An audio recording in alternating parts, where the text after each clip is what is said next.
acteur du e-commerce. On est présent dans une dizaine de pays. Et tu disais distributeur, pas distributeur, oui, on est distributeur, mais on est un peu plus loin dans la chaîne d'approvisionnement, puisque nous, on va contacter directement les usines avec lesquelles on travaille pour sourcer nos produits, que ce soit en Asie, en Europe ou en France. Voilà, on a ce procédé d'essayer de limiter les intermédiaires. C'est une des grandes forces d'Alice Garden, dont l'un des associés est en charge justement de tout ce pôle sourcing achat. On est né une boîte d'achat, ça reste fort, c'est notre ADN, et on essaye d'imprimer notre image dans des produits qu'on va sélectionner, faire modifier, faire des adaptations, et puis ensuite les proposer directement sur notre site aux clients.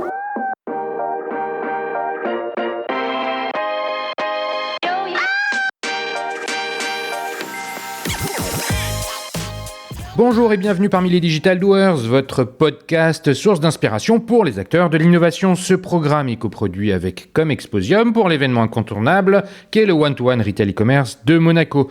Je suis Cyril Duplessis, acteur du changement dans le digital depuis plus de 20 ans. Je donne ici la parole aux personnalités de notre écosystème en France, qu'ils soient prestataires, annonceurs, marques, retailers ou pure players. Ils sont des acteurs engagés dans leur business et l'innovation fait partie de leur quotidien.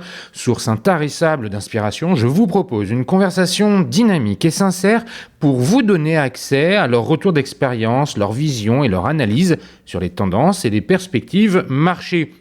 Depuis juillet 2019, les Digital Doers rassemblent des témoignages uniques et de grande qualité directement accessibles ici même, mais aussi sur les chaînes partenaires. En effet, je produis et anime des chaînes de podcast pour compte de tiers, c'est-à-dire pour des prestataires de services, du retail et du e-commerce. Le concept est simple, inviter un prospect à venir discuter de votre problématique avec un expert maison dans une conversation tripartite. Vous êtes intéressé? N'hésitez pas à me contacter directement sur le site lesdigitaldoers.com ou via LinkedIn. En attendant, je vous souhaite une bonne écoute, toujours sans coupure. Pendant les différents confinements, tout le monde, ou presque, s'est rendu compte de l'importance de la vie en extérieur. Ceux qui avaient un jardin à leur disposition ont pu l'apprécier ou le redécouvrir. Mais pour une expérience idéale, un extérieur, ça s'entretient, ça s'aménage et ça se rend confortable. C'est bien de cela dont nous allons parler avec notre invité qui promet même de nous faire sentir en vacances chez nous grâce à ses produits. J'ai le plaisir de recevoir Christophe Dos Santos, le CEO d'Alice's Garden. Alice's Garden est un distributeur en ligne français basé dans le Nord, un distributeur donc de mobilier et d'accessoires de jardin. C'est un peu réducteur car le nombre de catégories de produits est bien plus large, mais disons que c'est son ADN de naissance et que c'est par là que la marque s'est faite connaître. Avec Christophe, nous allons bien sûr nous arrêter sur le marché. Celui-ci a subi tellement de transformations ces dernières années que nous prendrons le temps de bien redéfinir l'offre et la demande et les grandes tendances qui se dessinent. Ensuite, nous irons en détail sur la proposition de valeur d'Alice's Garden. Comment le pure player adresse-t-il son marché? Comment s'est-il développé en France et à l'international? Quels sont ses enjeux métiers, sans oublier ses projets de développement. Enfin, et comme d'habitude, nous nous attarderons sur les sujets de la relation client, c'est-à-dire data CRM, acquisition, fidélisation ou encore réseaux sociaux. Mais avant de commencer, Christophe, peux-tu te présenter en quelques mots? Bonjour, Christophe Dos Santos, effectivement donc le CEO d'Alice Garden depuis 3 ans maintenant. J'ai 46 ans, 3 enfants et nordiste convaincu depuis toujours, voilà. Moi je suis issu d'une formation en école de commerce, j'ai fait Neoma dans les années 2000. Donc Nantes, hein, c'est ça, non?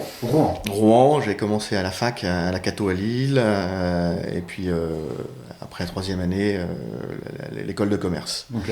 Qui se détache, voilà. Là, t'es diplômé en quelle année, juste pour mettre 2001. Et voilà. là, donc, tu commences tout de suite chez Alice's Garden. Et voilà, directement chez Alice's Garden. C'est intéressant. Raconte-nous comment ça se démarre ta carrière professionnelle. Je démarre chez Arthur Andersen. Alors, Feu Arthur Andersen, exactement, parce que pour les plus jeunes, ça parle peut-être pas. Mais c'était un cabinet, c'était à l'époque, on appelait les Big Five. Ouais. Il y avait Ernst & Young, il y avait Deloitte, il y avait KPMG, Price et Arthur Andersen. Et moi, je démarre chez Arthur Andersen, qui a été emporté par le scandale Enron en 2002. Ouais. Voilà, et moi j'ai fait 2 ans chez eux.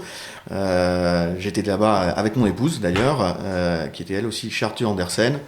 Et on était à toujours Paris. dans le Nord? Non, à Paris. À Paris, on a commencé à Paris, pas très loin des bureaux là où on est. On était à Neuilly, mais souvent envoyé donc chez les clients dans les missions classiques d'audit.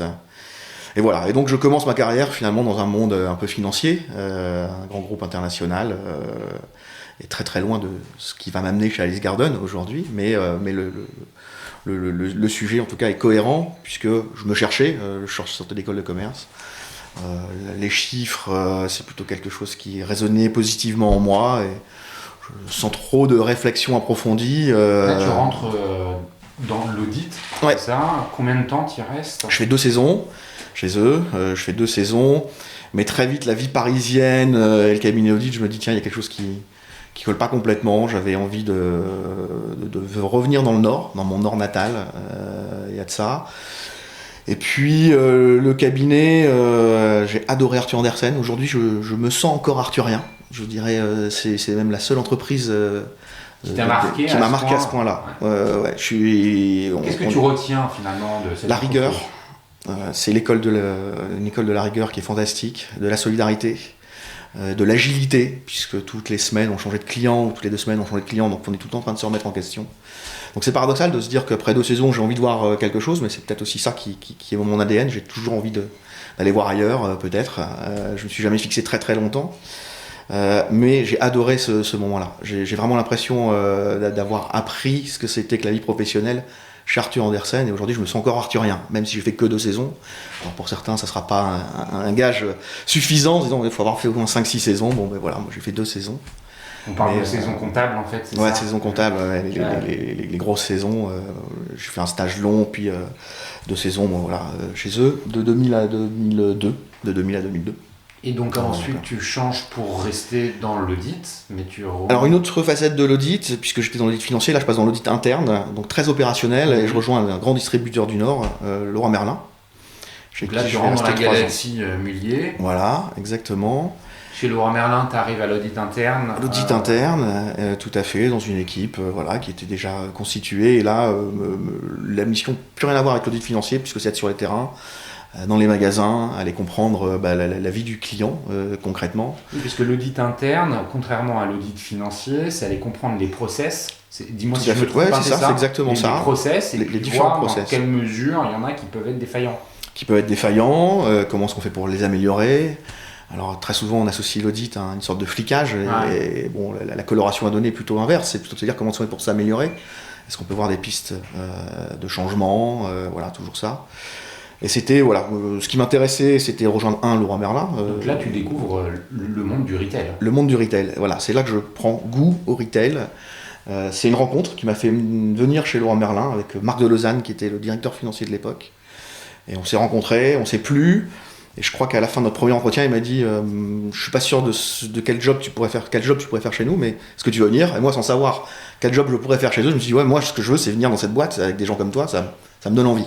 Donc c'est l'histoire d'une rencontre qui m'a fait venir chez Leroy Merlin. Et voilà, j'ai fait 3 ans. Qu'est-ce que tu retiens de ces 3 ans? Parce qu'il est vrai qu'en étant à l'audit interne, c'est un moyen fantastique de connaître les rouages internes du fonctionnement d'une entreprise. Ouais, tout à fait. C'est pour ça, finalement, à un point de vue, une place privilégiée. Tu ressors de ces 3 ans avec quoi en tête? Le client. Vraiment, ce que j'ai appris et retenu chez Leroy Merlin, le client est au centre de toute entreprise de commerce. Alors c'est une évidence à dire, mais quand on a 26 ans, ça reste parfois des concepts. Et là, c'est de le vivre, l'expérience client, ce que ça veut dire, pourquoi est-ce que Leroy Merlin est devenu ce qu'elle est devenue, c'est pas un hasard. C'est que les grands dirigeants qui étaient à la tête de Leroy Merlin ont toujours placé le client au centre de leurs préoccupations, et ça se traduit comment sur le terrain? À travers les équipes, les recrutements, le management, les process de l'entreprise, et j'ai été marqué par ça, et ça c'est ce qui me reste de mon temps chez Leroy Merlin, c'est de toujours être focusé vers le client. Ça ne veut pas dire que ce soit toujours bon, on peut faillir, mais c'est d'avoir le client en tête en permanence, et si on est focusé sur le client, on se trompe peut-être moins, que si on est focusé sur des KPI financiers, sur d'autres KPI, des choses comme ça, quoi. Et cette passion-là aussi du terrain, voilà, elle m'a été transmise. Alors, j'ai pas fait de carrière, moi, dans un magasin, mais les gens que je rencontrais, ils étaient animés par quelque chose. Et ce quelque chose, c'était un peu transcendantal. C'était vraiment la passion du produit et du client, quoi. Ok, donc ça, c'est 3 ans, on arrive à 2005, un truc comme ça. Ouais, dans ces eaux-là, ouais, c'est ça. Et qu'est-ce qui se passe ensuite? Ensuite, il se passe que j'ai les ailes, je veux jamais qu'on me les coupe, et voilà, j'ai envie de voir autre chose. J'avais une opportunité avec Leroy Merlin pour aller à Moscou. Leroy Merlin venait d'ouvrir la Russie. Là, ça me bottait de partir dans un pays pionnier, un peu cow-boy, voilà. Ça me démangeait. Bon, mon épouse avait pas la même envie que moi, donc on est allé visiter Moscou quand même pour voir si on pouvait s'y plaire. Moi, c'était un grand oui. Mon épouse, c'était un grand non. Et voilà, quoi. Et donc là, ça casse un peu la projection, puisque moi, je me projetais fortement chez Leroy Merlin en Russie. Elle moins, et du coup ça me provoquait en tout cas le désir de regarder peut-être ailleurs, parce que si c'était pas Moscou, je sais pas, j'arrivais pas à me voir ailleurs dans Leroy Merlin, chez Leroy Merlin. Et puis là encore, une rencontre avec un ancien Arthurien qui était chez Red Cats. Alors Red Cats, ça parlait plus. Alors c'est la holding de La Redoute, si je dis pas de bêtises. La Redoute, Cyrillus, Verbaudet, et plein d'autres marques en Europe. Voilà. On est à l'époque de PPR. PPR, ouais, c'était encore PPR avant que ça devienne Kering. Et là, je rencontre quelqu'un aussi qui recherchait une création de poste pour être à côté du président Europe de Red Cats. C'est une création de poste où c'était j'étais seul. J'avais 29 ans et j'étais à côté du président Europe sur des sujets d'audit, sur des sujets d'acquisition, de cession d'entreprise. Et là, je me suis aussi éclaté, quoi. Encore une rencontre humaine, ça a toujours guidé mon parcours. Cette rencontre t'a permis de travailler, de prendre ce poste pour avoir des actions et un périmètre de jeu sur l'ensemble des marques de Redcast. Ouais, c'était quoi le... il y avait... alors, c'était... Non, mais je veux dire, ta mission, c'était transverse. Très, très, très, très diverse. C'était de l'audit. C'était de la finance, c'était accompagner une session. Je me souviens avoir travaillé pendant plusieurs mois sur la session d'une grosse filiale en Angleterre. C'était 400 millions d'euros. Moi, j'étais un peu seul à l'époque, pas seul, il y avait une équipe, tout ça, mais j'ai bien bossé dessus. Donc voilà, c'était imaginer plein d'autres sujets. Ça pouvait être du bizdev, des choses comme ça. Ça a été racheté une entreprise aussi, Notocom à l'époque. Par rapport à un CFO Alors j'étais aussi déployé du CEO Europe pendant quelques années. Et puis ensuite, j'ai rejoint le département M&A et Audit. Les deux étaient englobés. Et là, j'ai fait 1 an et demi, 2 ans, je sais plus, 1 an et demi, 2 ans, quelque chose comme ça, où je travaillais avec le patron du M&A, Éric Courteil, qui ensuite a repris Redoute brillamment. Voilà. Voilà. Et là, tu retiens quoi? Parce que tout à l'heure, tu nous expliques que finalement, avec Arthur Andersen, c'est la rigueur, c'est les process. Avec Leroy Merlin, c'est le client au milieu, au centre des préoccupations qui finalement drive l'ensemble des décisions ou un nombre important de décisions. Là, chez Redcast, école d'exigence. Exigence très très forte. Très très forte. Peut-être que certains peuvent voir ça comme rugueux ou rude. Moi, je pense que ça développe une forme de résilience. Il y a de la pression, plutôt saine. Mais elle est là. Faut pouvoir l'encaisser, quoi. Mais quand on la cherche, parce que justement... Moi, c'est un peu ce qui me motivait aussi, quoi. On n'est pas déçus, quoi. On n'est pas déçus. Il y a beaucoup d'exigences et puis la diversité des sujets, quoi. La diversité des sujets, c'était très très riche, très très varié, et c'est ça qui m'a toujours aussi animé. C'est de pas être sur un modèle qui se répétait. Voilà, moi j'entamais un sujet, ça durait 1 mois, 2 mois, 3 mois, puis après j'en embrayais sur un autre. Donc le rythme chez toi est quelque chose d'important, il y a un renouvellement fort. Jamais être au même bureau, dans la même mission, ça a toujours été ça, partir à l'étranger, être confronté à d'autres cultures. Voilà, c'était... Donc ça, c'est ce qui te permet de... C'est ton moteur, c'est aussi ce que tu retiens, donc l'exigence côté Redcast. Tu finis par en partir, on est en quelle année là? 2011. 2011. Et je rejoins Auchan. Tu rejoins le groupe Auchan. Dans quel métier? Alors, quelque chose de... Ça a surpris beaucoup de mes proches, mais... J'avais fait beaucoup de choses très, je dirais, fonctionnelles, très haut de bilan si on était dans la finance, quoi, et je voulais vraiment mettre les mains dans le cambouis. Ça me manquait un peu en me disant... L'audit interne chez Leroy Merlin, t'étais oui, un peu plus proche de la réalité. J'étais un peu plus proche de la réalité, mais j'étais quand même pas un doueur. Non. Je suis digital doueur, j'étais pas un doueur chez Leroy Merlin, parce que j'étais quand même... Il y avait une part d'audit, on vient regarder comment font les process, on vient... Voilà, donc chez Auchan, je voulais faire. J'avais dit, voilà, je crois que j'avais 34 ans à l'époque, si on est en 2011, dans ces eaux-là, et je dis maintenant il est temps pour moi de faire. Je veux faire, je veux être... qu'est-ce qu'on propose de faire? Alors, quand on a mon parcours, faire, il y a ce que l'on veut, et puis il y a aussi la réalité de l'entreprise qui va vous chercher sur certaines compétences, qui vous dit, mais moi j'ai envie de chercher pour ce que tu sais faire. Tu veux faire, tu vas me prouver d'abord, quoi. Donc je suis rentré au contrôle de gestion, chez Auchan, de la division e-commerce. La division e-commerce venait d'être créée, donc les activités e-commerce avaient été logées dans un véhicule juridique Auchan e-commerce international, et moi j'entre au contrôle de gestion et je dépends du directeur financier de la division. Et là aussi c'était une rencontre humaine très forte, il m'a beaucoup marqué, m'a beaucoup fait progresser. Et je fais du contrôle de gestion pendant 1 an et demi, 2 ans, puis je suis nommé directeur financier de la division pendant 2 ans. Puis, très vite, quand j'arrive chez Auchan, je leur dis, moi, ce qui m'intéresse, c'est de diriger une filiale. Parce que faire, ça veut dire quoi? C'est pas faire du contrôle de gestion. Donc, très vite, pour moi, la finance était une clé d'entrée, c'était un moyen de devenir patron de filiale. Et je l'exprime très très tôt.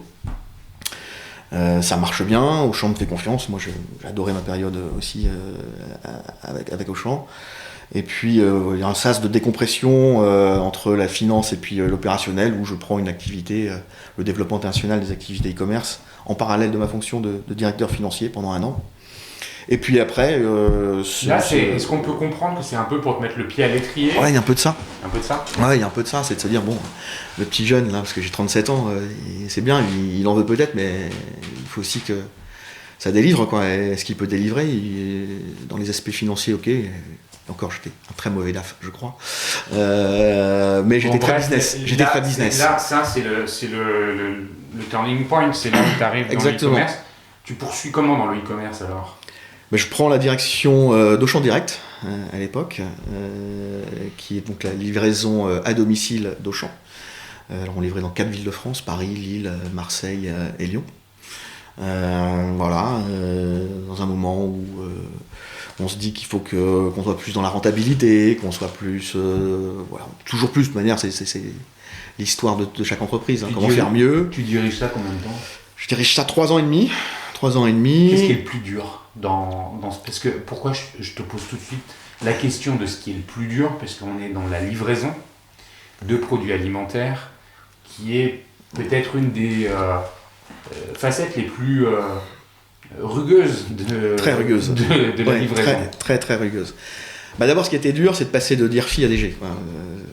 Patron, on n'est pas préparé, quoi. On a beau avoir un peu d'expérience, etc. Là, d'un coup, on prend des responsabilités qui sont transverses. Donc ça, il y a un vrai gap. Moi, il m'a fallu un peu de temps. Il y a la tête qui gonfle un peu, puis qui se confronte aux réalités, donc ça dégonfle très très vite. Et les réalités qui sont rugueuses, c'est être confronté à un monde de logistique, être confronté à un monde du transport, être confronté à un monde du marketing digital aussi, qui est un monde assez difficile, quoi. On a tous envie de donner notre âme à Google pour avoir du chiffre d'affaires, mais on se rend vite compte que c'est corps et âme qu'on est dépendant de Google. Donc voilà, c'est plein de facettes là que je viens appréhender de façon directe. Ouais, c'est très concret, quoi. Voilà, et voilà. Et puis alors le e-commerce, c'est là où je découvre aussi, voilà, c'est un métier d'ingénieur, c'est un métier de logisticien, c'est un métier d'informaticien. C'est pas qu'un métier de commerçant. Être commerçant, c'est pas suffisant. Donc il faut développer des facettes bien plus multiples pour pouvoir essayer de répondre correctement, en tout cas, à la demande du client.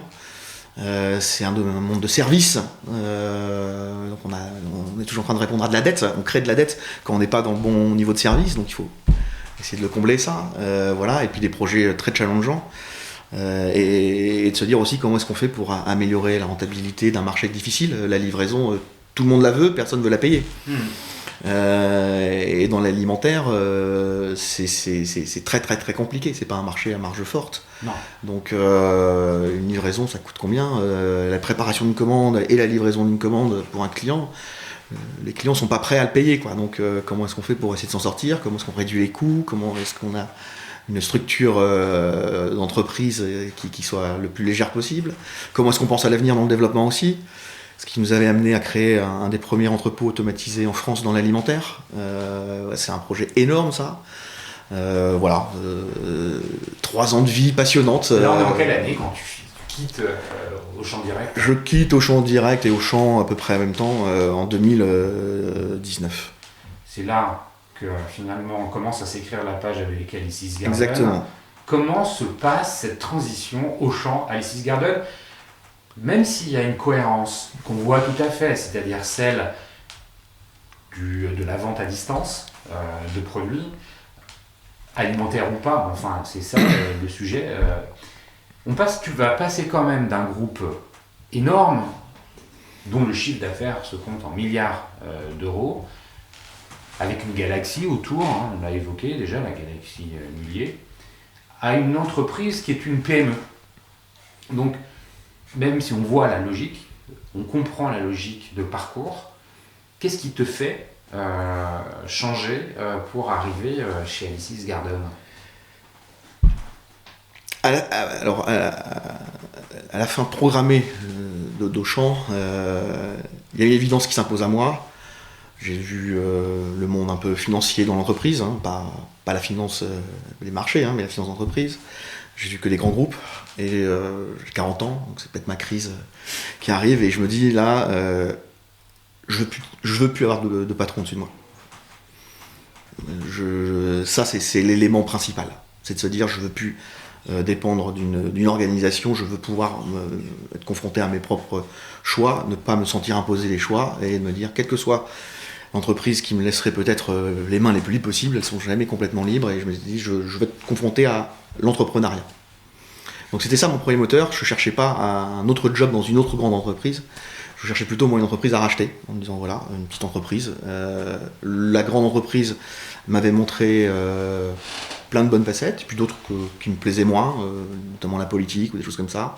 Je suis très doueur dans un grand groupe. Ça ne veut pas dire que je suis doueur pour une petite PME peut-être, parce que c'est quand même des mondes très différents, mais je voulais vraiment être confronté à autre chose et me dire le salariat, c'est voilà, je voulais tourner une page sur le salariat et forcément sur un grand groupe, et de me dire je vole de mes propres ailes et je réponds de moi-même et je cherche une entreprise voilà, à racheter. Je suis pas un créateur, donc ça je m'en étais rendu compte. Donc je me voyais pas créer mon business, mais voilà, il y a d'autres business qui peuvent se racheter. C'était ma démarche. Et puis voilà, une rencontre se fait avec Arnaud Sanlis, qui est le fondateur d'Alice's Garden.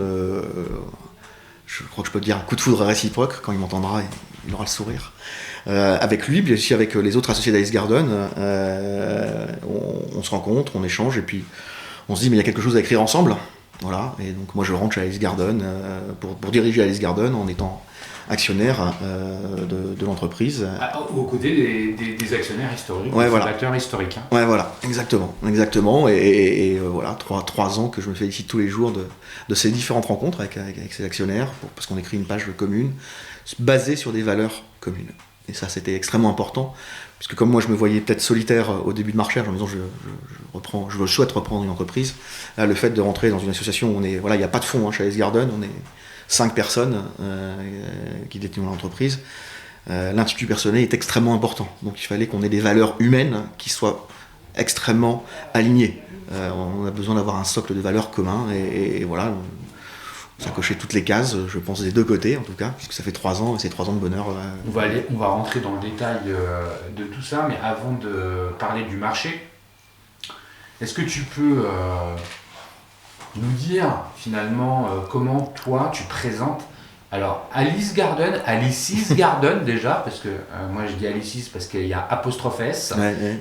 Toi tu dis Alice's Garden. Est-ce qu'il y a une recommandation? Est-ce que les deux prononciations sont autorisées? Ça c'est vraiment un détail. Ce que je voudrais que tu me dises, c'est parce que quand je t'ai lu le texte de présentation que j'ai dit au moment où on a commencé à enregistrer, et ouais, on est un distributeur, mais pas vraiment, en fait, faut que... Bon, allez, dis-le, mais j'expliquerai plus en détail. Donc, on va le faire, l'explication. Qui on est tout à l'heure, on va vraiment y aller. Mais là, si tu peux juste, avant qu'on parle du marché, redéfinir finalement avec tes mots à toi, en 2-3 phrases, c'est qui Alice's Garden? Alors, quand je parle vite, c'est Alice Garden. Quand je prends mon temps, c'est Alice's Garden. Mais je le dis moins souvent. Par facilité, je suis plus sur Alice Garden. Alors Alice Garden, on est quoi? On est une boîte du e-commerce, hein, on est né dans le digital. On a 99% de notre chiffre d'affaires est fait en ligne. Je dis 99% parce qu'on a quand même une activité, on a un showroom en bas de notre siège social dans lequel on expose nos produits, qu'on vend aussi aux clients. Pour certains produits, ils peuvent repartir avec, pour d'autres, ils se font livrer. On a une activité aussi de meubles de second choix. On recycle, on ne baigne pas nos produits lorsqu'ils ont plus toute l'attractivité nécessaire pour être vendus en premier choix. Donc on a ça, mais c'est une petite activité, mais sinon voilà.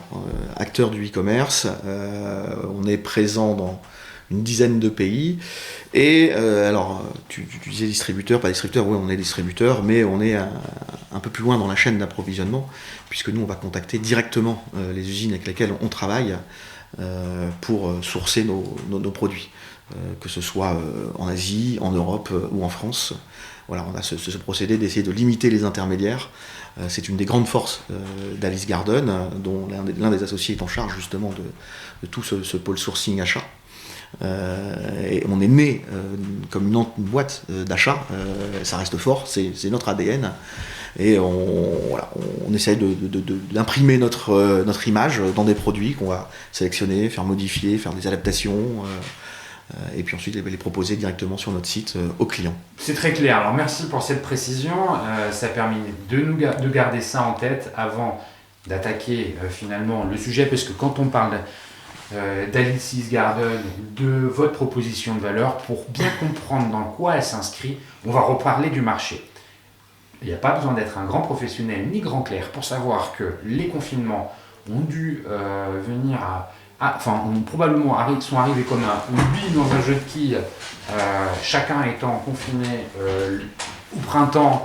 Je le disais en introduction, les extérieurs ont commencé à être regardés avec des yeux nouveaux, un regard neuf. Quand on est un acteur qui vend des produits d'extérieur, forcément ça nous chamboule. Donc le marché, selon toi Christophe, comment il a changé? Dans quelle mesure il a vraiment changé? Est-ce que ça a été une accélération de tendance qui était déjà présente? Et comment tu vois cette rencontre entre l'offre et la demande? Parce que c'est évidemment souvent la demande qui tire l'offre, mais parfois il y a des innovations qui viennent contribuer à faire changer la demande. Donc bref, commence par là où tu peux. Vaste question, donc par où commencer. C'est une tendance qui est là quand même depuis quelques années. Elle est pas née avec le confinement. Le confinement n'a fait que renforcer effectivement ce désir d'une pièce supplémentaire, la pièce extérieure.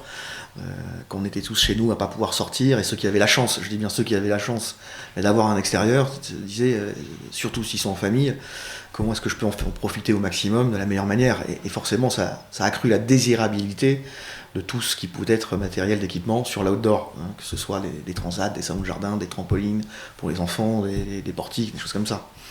Mais il y avait déjà une tendance qui est là, hein. On est plusieurs acteurs sur ce marché-là. Nous, Alice Garden, on a été créé il y a 13 ans et on a cessé de croître pour aujourd'hui atteindre un chiffre d'affaires de 80 millions d'euros. Les 80 millions ne sont pas faits avec le confinement. Maintenant, ça a renforcé. Et il y a deux choses qui ont été renforcées dans le confinement. C'est bien sûr la désirabilité de l'extérieur, mais c'est aussi le e-commerce.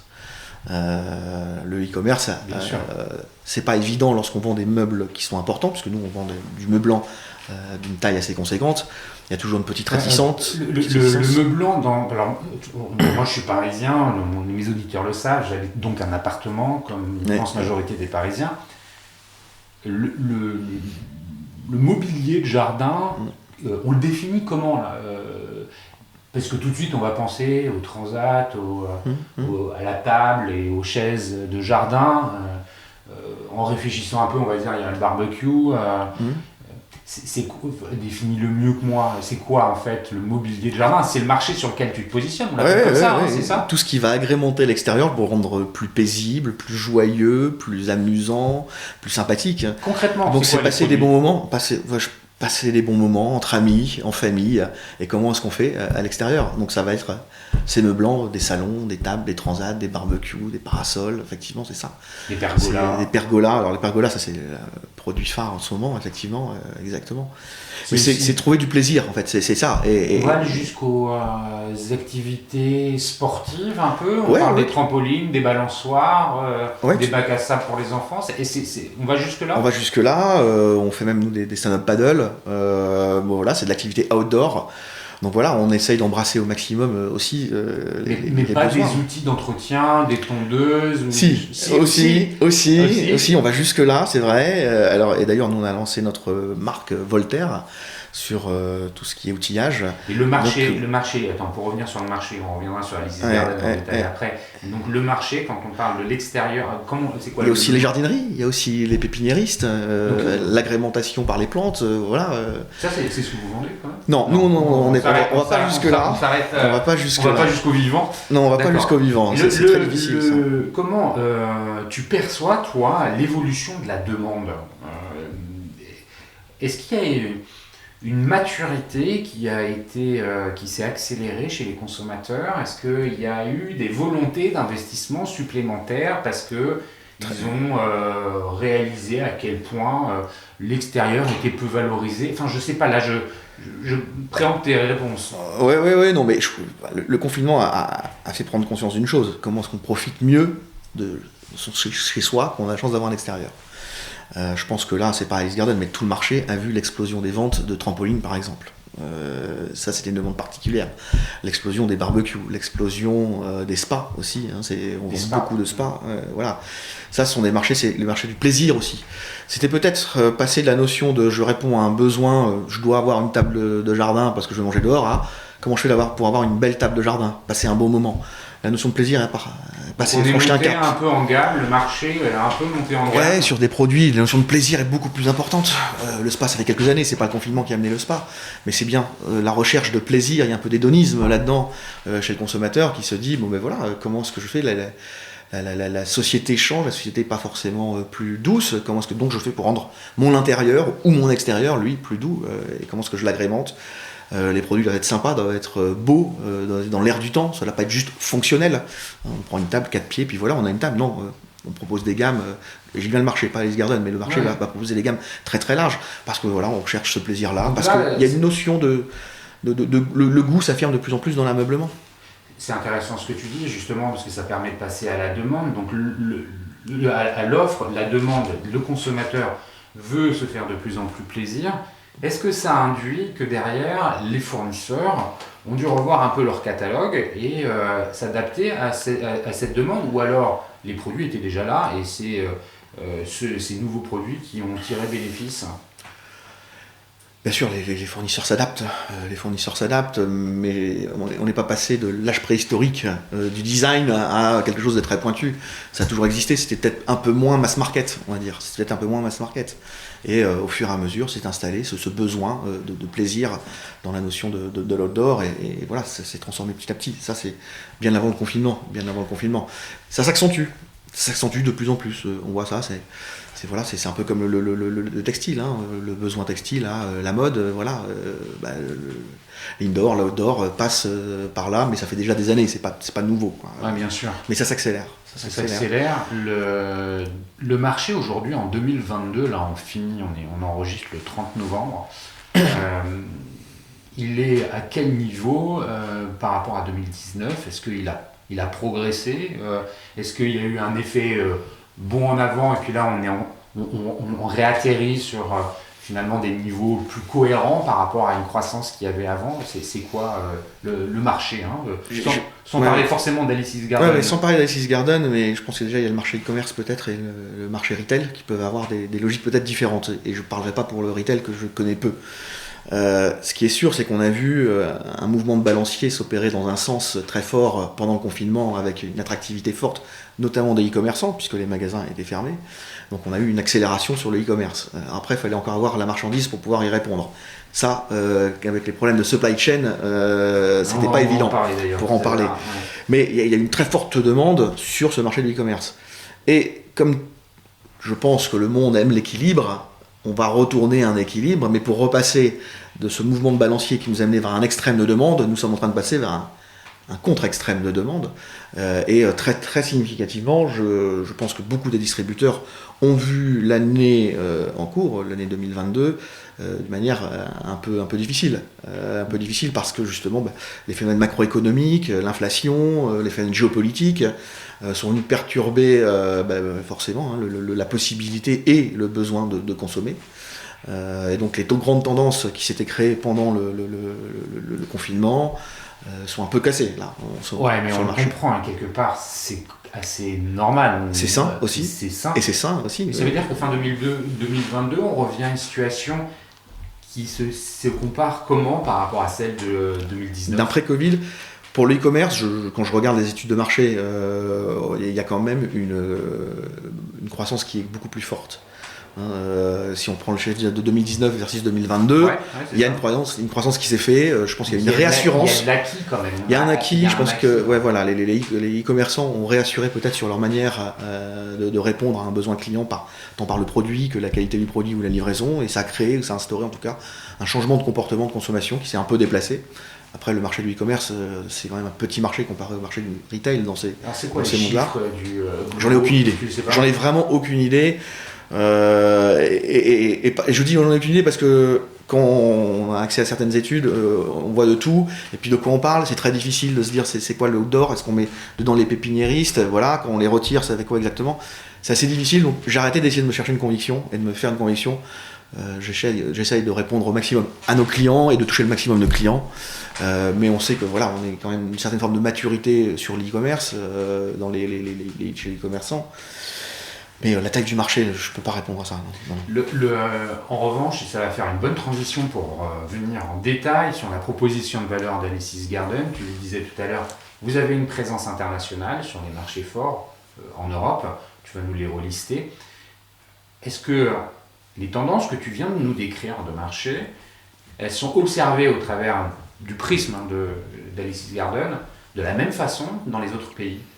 Oui, et on voit très nettement qu'il y a un amortisseur social en France qui est fort, car la France souffre moins, en tout cas chez nous, que les autres pays. Et quand on lit ça, par exemple, avec l'inflation ou le coût énergétique, qui vient vraiment peser dans la consommation des ménages, par exemple, l'Angleterre n'a pas du tout le même comportement. La cassure était très fort. Les pays, avant que... Alors, Alice's Garden, nous on est en Belgique, aux Pays-Bas, un petit peu en Allemagne, on s'est lancé il y a 2 ans. En Espagne, en Italie, au Portugal et en Angleterre. Ok. Et donc tu dis qu'en Angleterre, là, vous... Oui, il y a une très forte cassure, il y a une très forte cassure de la demande. L'impact inflationniste a vraiment contraint la consommation. Et puis il y a une récession forte. Et une récession forte, voilà. La France, je vous dirais, est peut-être le pays qui grâce à l'amortisseur social, détailler ça ici, mais je me dis ça a eu un impact. On voit une cassure par rapport à 2021, pas par rapport à 2019. Au contraire, mais par rapport à 2021, oui, il y a eu une cassure de consommation. Il a fallu être très très agressif sur les marges. C'est une année vraiment de bataille. Les pays du Sud, tu parlais de l'Espagne, de l'Italie, du Portugal, par rapport au UK... sont peut-être dans une situation... alors, on est en décroissance, mais moins fort. Voilà, mais c'est en décroissance par rapport à 2021, où voilà, c'était une année de très forte demande, perturbée fortement par la supply, donc on n'a pas pu répondre à toute la demande, mais on voit bien qu'il n'y a pas ça, et puis il y a une tension forte sur la concurrence aussi, sur notre marché, donc là je ne parle pas d'Alice's Garden, on voit bien c'est la bataille des prix. les tensions mondiales de la supply chain ont eu un coût. L'inflation, elle est là aussi parce que voilà, les matières premières, le transport a explosé et que les distributeurs, les fabricants, d'un moment, doivent aussi pouvoir vivre et donc répercutent une partie de ces augmentations. Et à un moment, le client dit stop, quoi. Il fera des arbitrages. Tu peux nous donner des ordres de grandeur, c'est quoi l'augmentation des coûts sur la supply que vous avez observé? Parce que les coûts, tu parlais tout à l'heure de l'énergie et de l'inflation, de l'énergie, tout ça très lié en France et dans le reste du monde. Les usines qui fabriquent les meubles que vous vendez ont augmenté de façon significative le coût de leurs produits et puis ensuite le transport lui aussi ce que je voudrais en fait, c'est t'entendre nous expliquer pour qu'on se saisisse bien des enjeux auxquels vous êtes confrontés, tu vois. On a eu 2 années de confinement. Pardon. La première année, tout le monde était pris de court, c'était imprévisible. Bien sûr. Donc rush sur les stocks et je crois que beaucoup de mes confrères comme moi, on n'a pas pu servir par la simple disponibilité la demande client. Du coup, sur l'année d'après, on prévoit des augmentations de commandes en quantité, pour pouvoir répondre à cette demande. Et c'est un phénomène mondial. Donc toutes les usines, qu'elles soient en France, en Europe ou en Asie, elles ont vu leur carnet de commandes exploser et il fallait servir ceux qui venaient les premiers, mais la demande était là, il fallait produire. La demande, l'offre et la demande, pas de dessin. Les coûts de production, les coûts de matières premières explosent. Les coûts de matières premières explosent, les producteurs, les fournisseurs ne peuvent pas tenir sur les coûts de 2020-2019. Donc, explosion d'abord des coûts de fabrication par la matière première, absolument tous les produits qu'on peut utiliser, que ce soit l'acier, le bois, l'aluminium, ça a pris 30, 40, 50%, le bois, je ne sais plus, le facteur multiplicateur a été incroyable. Donc, on a ce premier coup-là. Et puis après, il y a eu le coût supply, et là encore, on soit en France, alors c'est beaucoup moins vrai en France, parce que sinon, quand les zones de supply que nous avons en France, l'acheminement est assez court. Mais en Europe ou en Asie, l'essence a explosé, c'est répercuté sur le transport pour faire venir. Les containers, quand on fait du sourcing en Asie, on est passé d'une situation où un container en 2019, c'était autour de 2000, 3000 $ pour faire venir entre la Chine et la France. C'est monté à des 15 000 $, 17 000 $. Quand vous prenez un grand salon de jardin meublant et que vous mettez 20 pièces de ce salon de jardin dans un container, passer de 2000 $ à 15 000 $, vous voyez bien unitairement à quel point le coût unitaire explose. Chez Alice Garden, on a fait le choix par exemple d'arrêter certaines références qu'on ne pouvait plus se permettre d'acheter parce qu'on savait que les clients ne pouvaient pas se permettre de les payer. Donc voilà, et aujourd'hui, comme je le disais, c'est le mouvement de balancier inverse. On a une demande qui est moins forte, un peu plus de stock, ce qui fait que les carnets de commandes, certainement dans les usines de production, que ce soit en Europe ou ailleurs, sont un peu calmés, les prix redeviennent vers des normes qu'on connaissait, et le prix d'un container aujourd'hui il est retombé à 2000, 3000 $, 4000 $, bon ça dépend un peu où vous faites venir, voilà quoi. Donc on revient à une situation un peu plus stable, connue, malgré le contexte énergétique et la flambée des prix de l'énergie. Au moment où je parle. Bien sûr, c'est-à-dire fin novembre. Voilà. Voilà. Non mais on est d'accord qu'il y a une dimension conjoncturelle qui est très forte. Exactement. On ne peut pas considérer qu'une situation à un moment T est acquis pour... Et c'est toute la chaîne qui est impactée, entre le fabricant, le producteur de matières premières, le fabricant, la supply, le distributeur et le consommateur. Le consommateur est impacté aussi. Bien sûr, il y a l'inflation, c'est un vol de pouvoir d'achat pour le consommateur. Il va devoir faire des arbitrages. Et ces arbitrages, où va-t-il les faire? On va d'abord se nourrir et se chauffer. Est-ce qu'on peut, merci pour ces éléments, revenir un peu en quelques mots sur l'histoire d'Alice's Garden?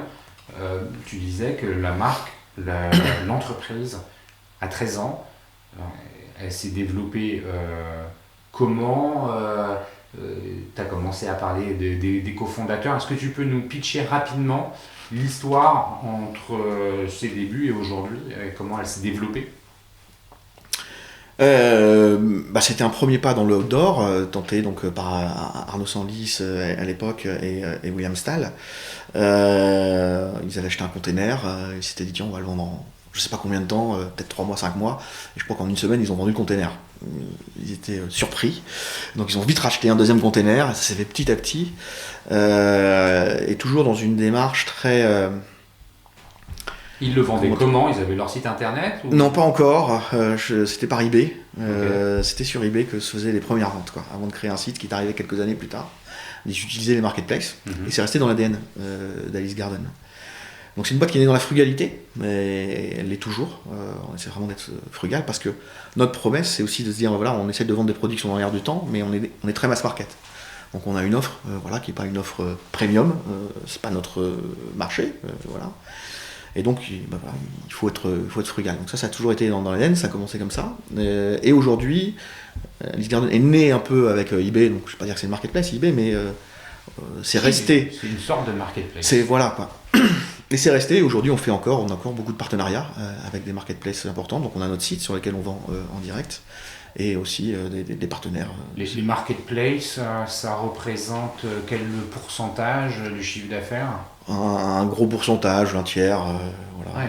Ouais, donc c'est vrai que c'est un canal de c'est un canal important, c'est un canal de visibilité important pour nous.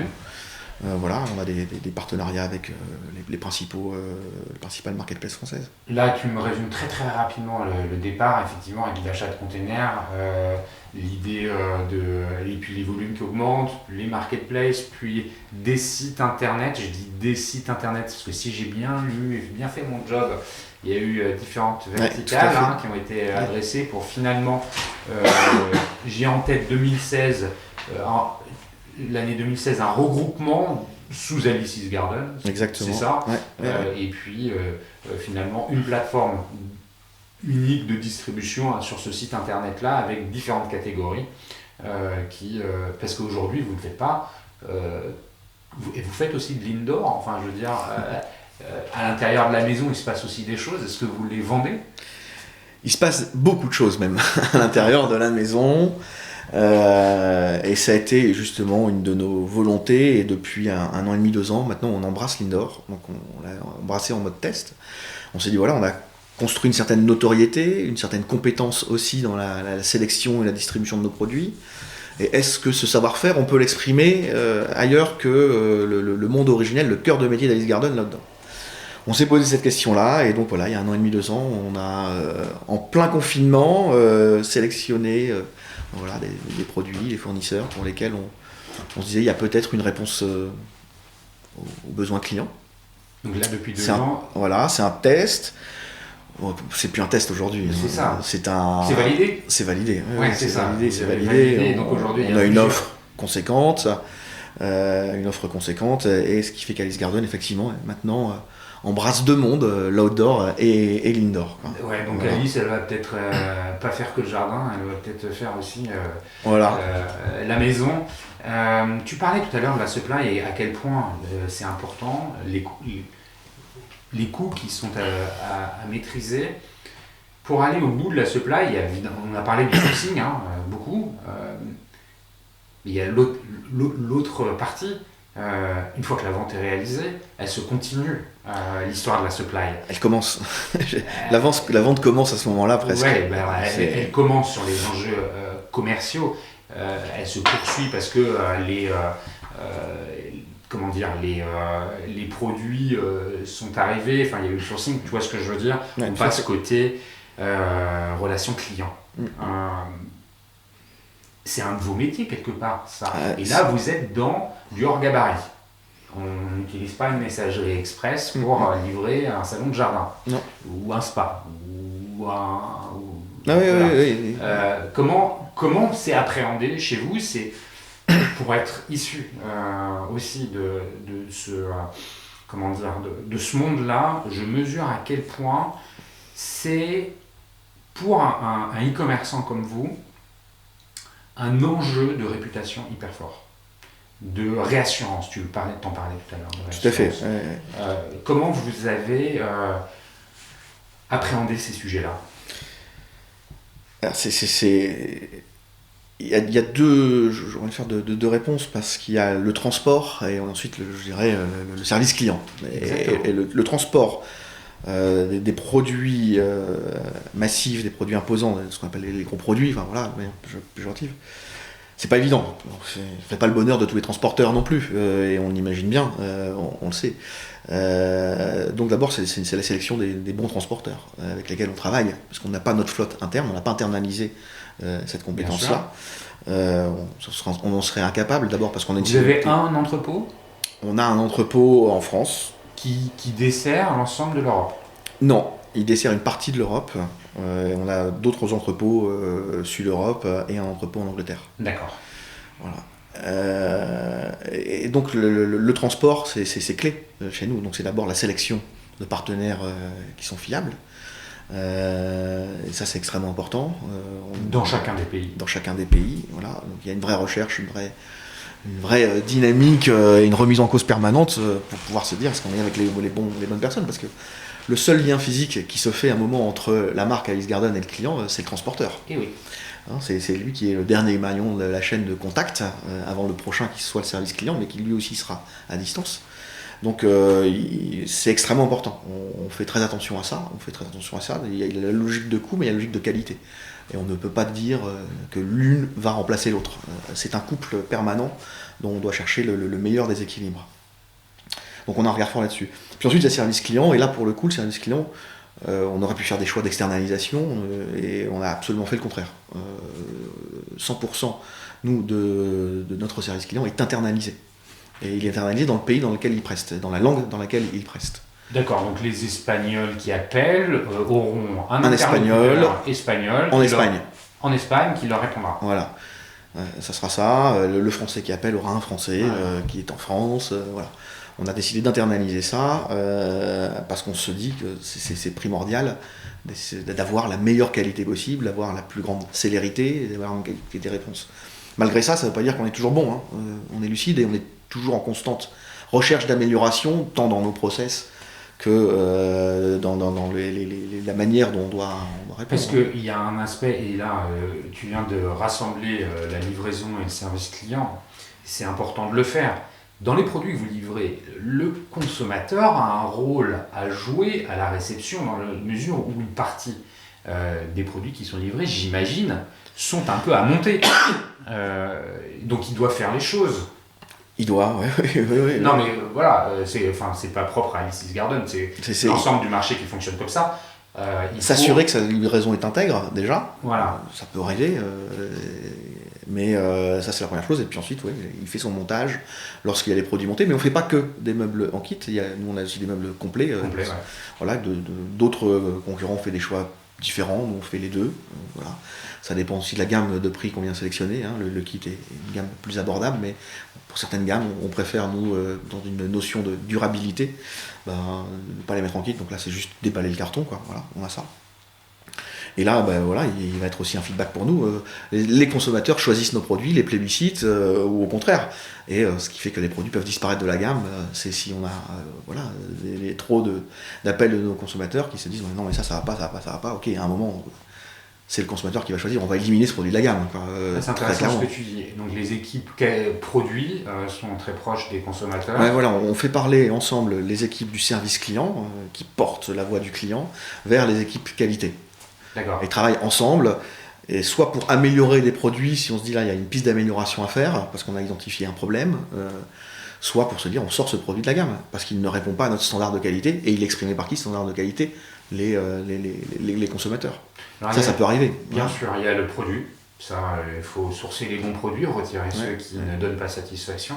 Il y a l'exécution aussi des process, qui est un autre élément de satisfaction ou d'insatisfaction. La qualité se charge aussi de cette exécution. Alors l'exécution, ça veut dire quoi ? C'est la livraison, c'est la préparation de commandes, c'est la qualité du service client, c'est l'ensemble de Non, la qualité, c'est sur laquelle, quand je parle de qualité chez nous, c'est qualité produit, vraiment. Et après, les équipes responsables du transport ou de la logistique sont elles-mêmes responsables de leur qualité transport ou de leur qualité préparation de commandes, ou quoi que ce soit. Donc là, on a forcément, comme toutes les entreprises, des métriques de satisfaction. Alors il y a la satisfaction client qui est une chose, et puis après il y a nos métriques industrielles, voilà, ce qu'on cherche à atteindre comme qualité, temps de préparation, respect de la promesse, hein, la première des choses. On est dans le e-commerce, donc les clients qui commandent, ils veulent le produit pour avant-hier. Ça c'est vrai aussi pour les produits de votre marché, c'est-à-dire ils ont une sorte d'attente ou une éducation par rapport à, je pense au délai de livraison. Le client européen veut tout de suite. Je dis européen, c'est dans tous les pays qu'on rencontre ça. Si vous mettez un produit en vente avec un délai de livraison, et puis on va le télécharger depuis son écran. Ah, mais ça serait le rêve, ça, pour les clients. Pour nous aussi, peut-être, ça serait le top, mais bon, c'est pas encore possible. Mais oui, le délai de livraison est extrêmement important. Et les vôtres, et vous arrivez à les tenir, parce que quand on est sur du... Pourquoi je précise là? Parce que sur la messagerie, hein, les livraisons express, c'est-à-dire ce qui est dans le gabarit en dessous de 30 kg, si je dis pas de bêtises, il y a une multitude, c'est beaucoup plus facile, il y a une multitude d'acteurs, les délais ils sont à peu près respectés. Dans le hors gabarit, je sais pas pourquoi, en tête, c'est vrai, un a priori, mais pourtant c'est plus compliqué de respecter les délais. Non. Je me trompe? Ouais, vraiment, on a une promesse, en tout cas un respect de la promesse client qui est équivalent à... Parce qu'on fait aussi de la messagerie, hein, on a oui, bien sûr, parce qu'il y a un certain nombre de produits. Ouais, voilà, et on peut pas... on a des délais qui sont plus longs, certes, mais le respect de la promesse, et bien là. Tu parlais tout à l'heure, et pour faire le lien avec ça, je vais évoquer les retours. Tout à l'heure, tu parlais de la seconde vie. Attends, je sais pas. La seconde vie, ouais. La seconde vie des produits, hein, c'est ça. Ouais, bien sûr.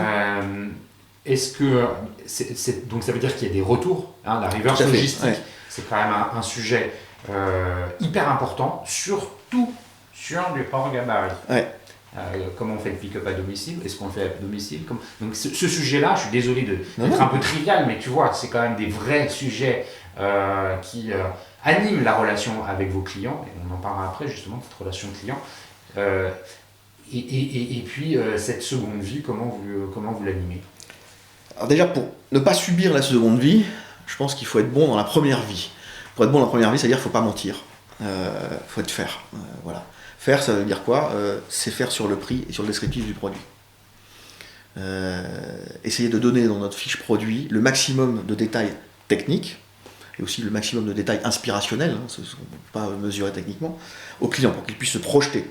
Si déjà, quand le client reçoit un produit et qu'esthétiquement ça lui correspond à ce qu'il avait en tête, parce qu'il l'a vu sur notre site des images trafiquées sur Photoshop pour rendre un produit plus beau qu'il ne l'est, on est sûr de générer du retour. Donc nous, bien sûr, on veut embellir notre produit, mais on ne veut pas le travestir. Ça, c'est la première des choses. La deuxième des choses, c'est de donner les bonnes descriptions techniques. Et ensuite, d'avoir le bon positionnement prix aussi, parce que le client a toujours une notion de ce rapport qualité-prix. Si on lui vend un produit à un prix déraisonnable et il reçoit quelque chose de qualité très, très, très moyenne, il n'aura pas envie de le garder. Donc il faut pour gérer la seconde vie, il faut déjà bien gérer la vente, être un acteur qui soit faire. Voilà. Ensuite, dans la seconde vie, notamment sur l'Indoor, on constate des taux de retour, comme toute entreprise, et là on les fait rapatrier donc, par les transporteurs avec lesquels on travaille. Le client nous contacte, nous on a un retour, et voilà, il n'y a pas de problème, on le revient. Et là on a une équipe qui est dédiée et qui va... Le retour, je suis désolé de te couper, je vais être très concret.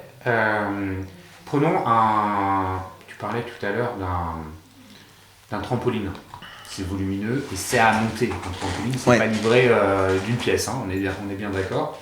Ça veut dire que le client, lui, redémonte le produit, le remet dans le carton et le transporteur le récupère. Comment ça se passe? S'il en est là, oui.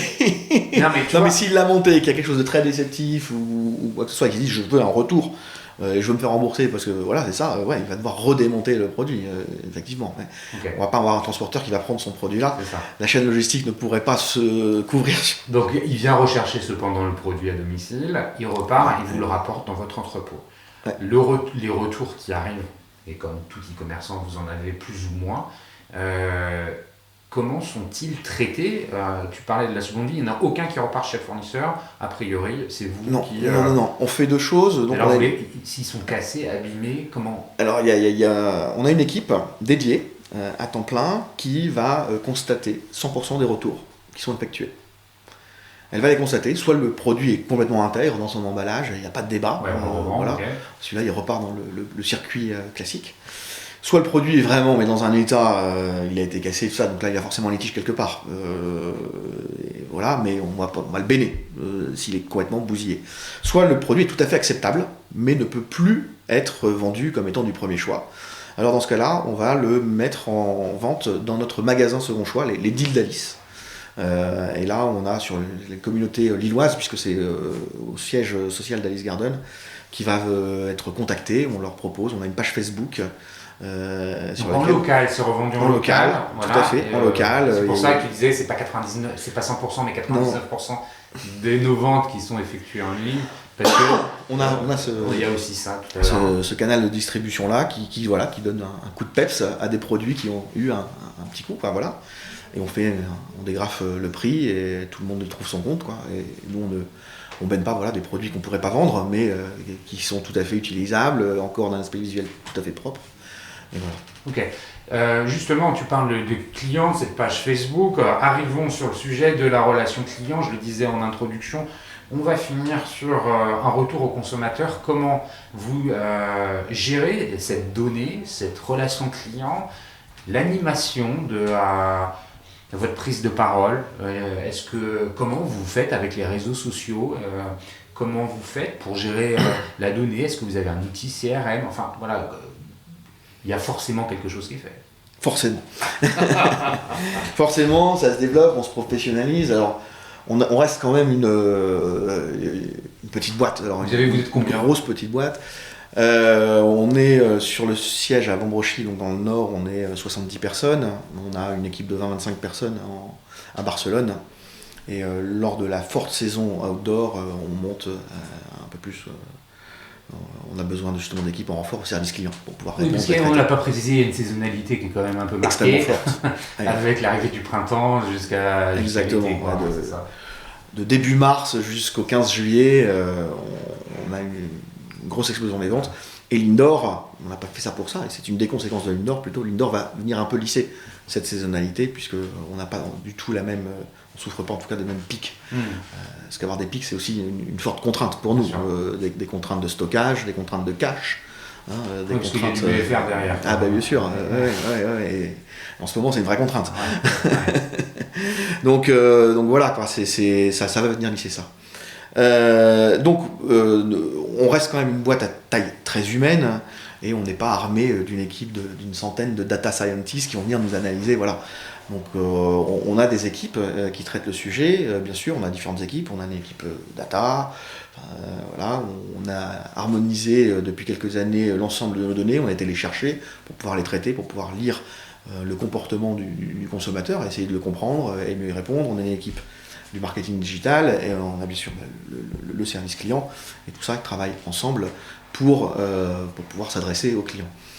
Il y a 2 ans, on s'est dit aussi qu'il fallait qu'on muscle un peu notre parole sur les réseaux sociaux et donc on a créé un poste justement avec un manager sur ce sujet-là. Ça m'intéresse là-dessus, il y a un objectif de développement de la marque, il y a un objectif de recrutement / d'acquisition, les deux mélangés, c'est quoi en fait l'objectif d'Alice's Garden sur les réseaux sociaux? C'est se faire connaître comme tout le monde, mais il faut bien comprendre, le marché de l'indoor ou de l'outdoor, c'est pas le marché de l'alimentaire. Le marché de l'alimentaire, il y a un fort repeat. Toutes les semaines, on se nourrit, ou tous les 2 jours, ou tous les 15 jours, peu importe. Nous, une fois qu'on a vendu une table de jardin, normalement, on va souhaiter qu'on ne va pas la changer dans un an. Et c'est pas du tout ce que nous vendons comme qualité de produit. Donc, on a forcément une contrainte forte, c'est le créer du repeat. Et pour ça, c'est créer la désirabilité de nos produits en démultipliant peut-être les gammes, c'est ça. Mais quoi qu'il en soit, on ne va pas être avec une commande par mois ou quoi que ce soit. Donc, on est constamment dans la recherche du faire savoir d'Alice Garden et du savoir-faire d'Alice Garden, mais faire savoir que Alice Garden existe. Parce qu'on n'est pas incarné à travers une chaîne retail, on est présent que sur Internet. Donc, comment est-ce qu'on fait pour ne pas être dépendant d'un investissement Google? Comment est-ce qu'on fait pour être reconnu, pour être visible pour ce que l'on est? Donc pour ça, on a bien sûr des outils CRM, on a une équipe qui travaille le CRM, on travaille le SEA, on travaille le SEO, et on essaye d'être pointu le plus possible avec notre base client pour la dynamiser, la faire vivre, sans l'étouffer non plus. On va pas faire une communication par jour, ça c'est pas ce qu'on fait. Ça va être cibler certains messages, ça va être donner des conseils, ça va être créer vraiment du contenu. Lorsqu'on sait qu'il y a un avis de tempête sur une région par exemple, on a appris ça, c'est que très souvent on a vu à la suite des avis de tempête que les clients qui avaient les trampolines nous appelaient parce que les trampolines s'étaient envolées. Nous on va être capable, si on a l'information, de contacter nos clients pour leur dire voilà, on a un avis de tempête chez vous, on vous conseille d'attacher votre trampoline, de faire donc quelque là chose. Vous arrivez à identifier parmi votre base ceux qui ont acheté des trampolines pour leur dire vous êtes dans une région où il y a un avis de tempête, attachez votre trampoline ou sécurisez-le comme vous le pouvez en tous les cas. On crée du relationnel avec notre client et on fait ça. Donc on en est là, mais on est toujours à la recherche de plus, parce qu'il y a quand même l'époque veut que on ne retienne pas une marque forcément. Donc on est toujours en train d'essayer de se battre nous pour exister. Voilà, et les réseaux sociaux font partie de la stratégie. Tout à fait. Est-ce qu'il y a donc la construction d'une stratégie de contenu sur les réseaux sociaux? Est-ce que vous avez aussi une stratégie d'acquisition, c'est-à-dire du paid sur les réseaux sociaux, ce qu'on appelle le SMA, ou vous y êtes déjà dessus, pas encore?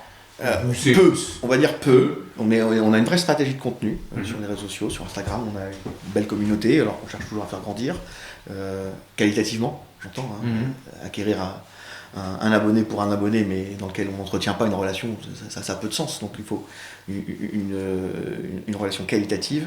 Ça c'est une vraie stratégie qui a été développée maintenant depuis 2 ans de manière un peu plus forte, et on va continuer dans ce sens-là. Dans tous les pays où c'est... Principalement sur la France, parce que justement c'est là où on a le plus de ressources. Bien sûr. Ça ne veut pas dire qu'on n'est pas présent, mais on est moins présent. Et après, c'est aussi les tailles des pays qui doivent nous permettre de faire ces investissements-là, et c'est aussi des investissements humains pour pouvoir se les permettre. Comme je parlais de frugalité tout à l'heure, on fait les choses, mais on essaie de les faire le plus intelligemment possible pour respecter une structure de coût qui nous permet de répercuter le bon prix au client.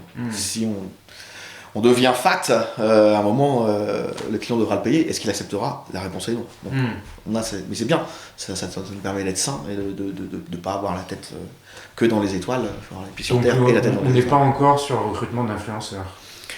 Non, mais on travaille avec des influenceurs. Enfin, recrutement, si, c'est ça. Mais alors, des influenceurs, je dirais, à notre niveau. On ne va pas aller chercher les stars nationales. Non, mais je crois qu'en fait, il ne faut pas se dire que quand on dit influenceur, on pense à...